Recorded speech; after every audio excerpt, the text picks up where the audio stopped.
Southern Gaza and Wael Dadou, for many the voice of Gaza, mourns another son. Hamza Dadou's car destroyed in an airstrike. Both men well-known journalists with Al Jazeera. Wael's story is that of so many Palestinians. He's now lost his wife, 3 children and a grandson to Israeli bombs, dropped following the Hamas atrocities of October 7th and decades of failure to bring peace to these contested lands. ماذا فعل لهم المدنيون؟ The world, says Wael, is blind to what's happening in the Gaza Strip. يتعامى عما يحدث.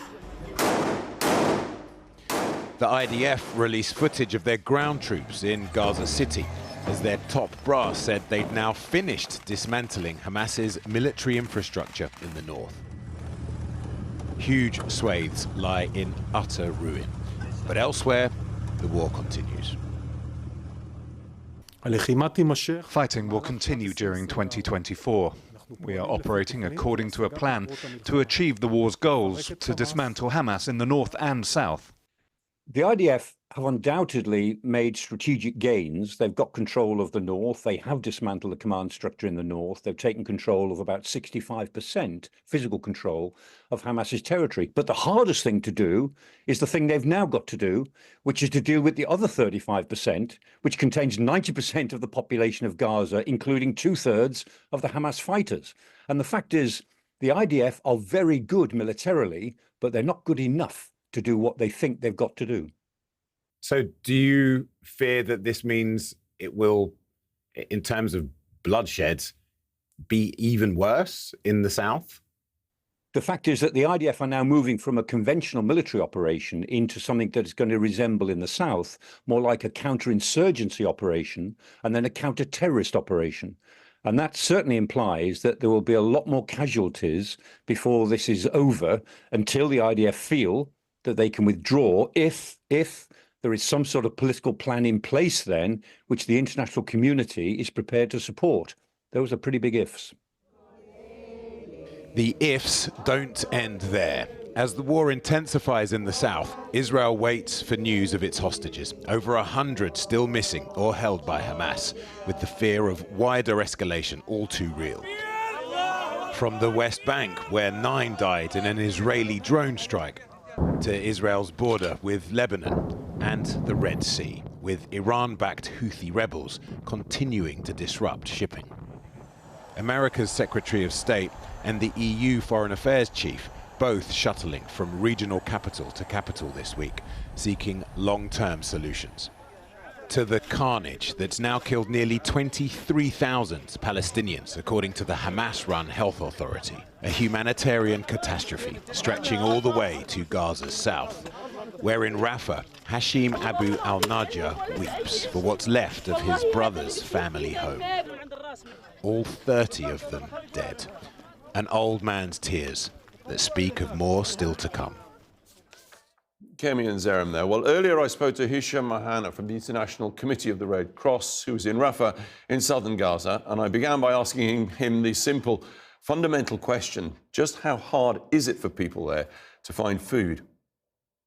Finding food is not only difficult, but also it's very much expensive, and the vast majority of the population cannot afford to buy any food item now, given also the limited quantities of humanitarian aid that is allowed to enter Gaza Strip on a daily basis. It has become, we are becoming close to a famine situation in Gaza Strip. Give us a sense. It is winter. What effect is that having? Hundreds of thousands of families are living actually in tents now, or makeshift houses. And whenever it rains, they drown in water. They are disconnected from any sewage system, so it's a hassle also to go to the bathroom or take a shower. The hygiene situation is also catastrophic. People cannot afford to purchase hygiene items for themselves, for their children, for the women. People have become helpless. Whenever the war stops, and it doesn't seem to be very soon, people will have to deal with the fact that they are homeless, that they have nothing left to use or to live with, and there are basically no future, no clear future for their children. Now, from Khan Yunis south to Rafah to the frontier, that's where Israel told people to go. Is it right or is it wrong to assume that that area is at least relatively safe from bombardment? There is no safe place in Gaza. That we can tell because whenever we go, we can find a pile of rubble, a damaged vehicle, or a witness who could say that they have survived an airstrike or survived fire. Even if this is a safe area to be announced, it has to be enabled for the people to live in, to actually survive. Sometimes it takes us 2 to 3 hours to get past 300 meters because it's super crowded. This has, to some level, impeded our ability to move, to deliver aid or to visit a hospital or any other humanitarian mission. Hisham, this is described in many quarters as a genocide perpetrated by Israel. Do you accept that characterization?